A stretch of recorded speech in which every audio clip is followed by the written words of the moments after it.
Hello friends, good morning. তোমরা সবাই কেমন আছো? আশা করি খুব ভালো আছো। আজকে কি নিয়ে ভিডিও তোমরা আশা করি বুঝে গেছো।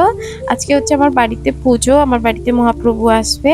তোমাদেরকে বলেছিলাম এর পরের ভিডিওটাতে জানতে পারবে কি নিয়ে এত প্রস্তুতি। হ্যাঁ, এই জন্য প্রস্তুতি। তো সকাল সকাল উঠে স্নান করে নিয়েছি, এখন ছাদে এসেছি বেলপাতা ফুল তুলতে। আমার এখন তোলা হয়ে গেছে ফুল বেলপাতা। এবার চলো নিচে যাই, দেখি সবাই কি করছে। চলো নিচে। দেখো ঠাম্মা এখানে সমস্ত কিছু গোছাচ্ছে, আগে বাড়ির পুজোটা করে নিচ্ছে, তারপরে এখানে সমস্ত কিছু গোছানো হবে। তো ঠাকুর চলে আসবে, তার জন্য সবকিছু আগে থেকে গুছিয়ে নিচ্ছে। আর এখানে ঠাকুরের ফল টল কাটাও শুরু হয়ে গেছে, এরপরে ঠাকুর চলে আসবে খুব তাড়াতাড়ি, তাই জন্য বলতে বলতে দেখো ঠাকুরও চলে এসছে।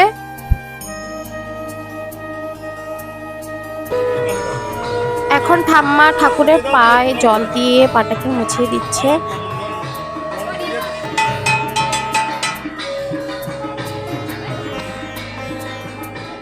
এখন মা, পিসিমণি, দিদা সবাই মিলে ঠাকুরকে পা ধুয়ে দিচ্ছে।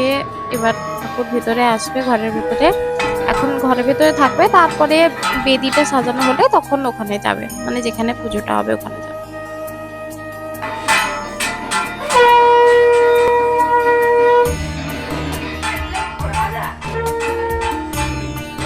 এই যে দেখো ঠাকুর ঘরের ভেতরে চলে এসেছে, এখন এখানে বসবে, পরে নিয়ে যাওয়া হবে ওখানে।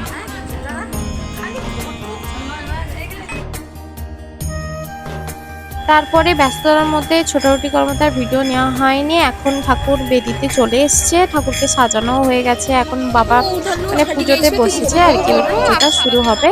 আর এখানে আমি দাঁড়িয়ে একটু নিজেকে দেখাচ্ছি। চলো এবার পুজোটা দেখো।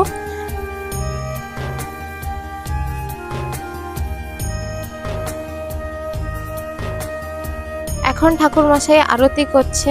আমি বোনকে বললাম তুই ওখান থেকে ভিডিও কর, সে দেখো এদিকে নিয়ে চলে আসছে ফোনটা দিয়ে। আমি আর বোন ভিডিও করলাম, দিয়ে বললাম তুই আমাকে পুরোটা দেখা, আমাকে কেমন দেখাচ্ছে। মহাপ্রভু আসছে আর হরির নাম হবে না, তারপরে সবাই মিলে নাচানাচি হবে না, তা কি কখনো হয়? তো দেখো আমাদের এখানে সবাই আনন্দ করছে, এবার নাচানাচি শুরু হচ্ছে। তো দেখতে থাকো ভিডিওটা।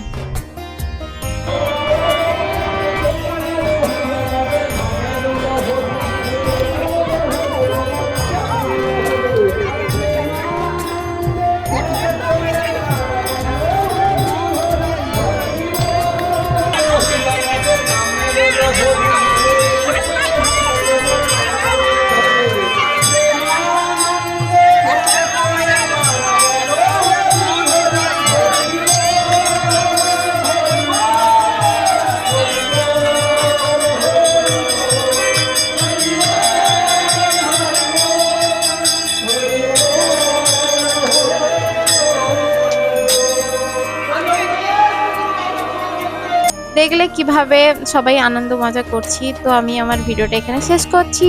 বাকি ভিডিও দেখার জন্য লাইক, কমেন্ট, শেয়ার, সাবস্ক্রাইব করে রাখো। নেক্সট পার্টে আসছি।